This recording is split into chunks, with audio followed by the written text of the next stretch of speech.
because if you've been at a company for long, and I wouldn't necessarily use the words too long, but typically if you stay with a company for a long period of time, your compensation will most likely stagnate. Point to remember on this, if you're getting a massive pay jump, it's important you remember that you then have to deliver at that number or at that level. As I said before, 4 to 5 times what you cost the company. The next thing you need to consider is your benefits and perks. In South Africa, are you getting medical insurance? Are you getting a connectivity or an internet allowance? If you need a vehicle, are they providing a vehicle? Do you have a fuel card?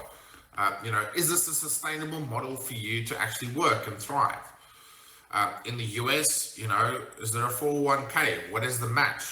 Another point to consider is, are you getting paid time off or PTO? In South Africa, companies have anywhere from, I think, 50 to 21 pay days leave.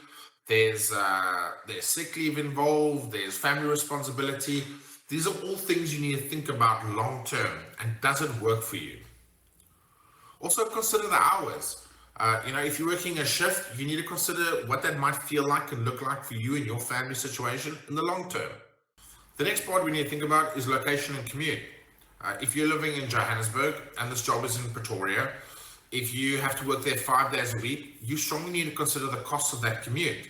If it's only 2 days in the office, like some companies do, it lessens the burden, but you need to give it some good long thought. I've had candidates before in the United States that were looking for jobs in DC. They were quite a fair bit outside of town. They were quite desperate for a job. In the end, I got my candidate to sit down and just think about it long and hard about the logistics of traveling an hour and a half, 2 hours each day due to the traffic in DC, and whether that was a viable option for him and his family.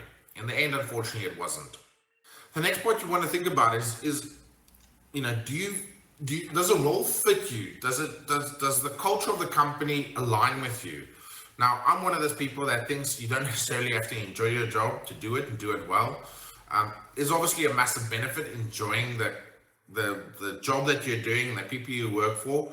I've done a lot of jobs in my life as a contractor where I didn't particularly enjoy the people I worked with, but I did it because the money was good. Now, it worked for me in the short term, but long term, it wasn't a viable option for me.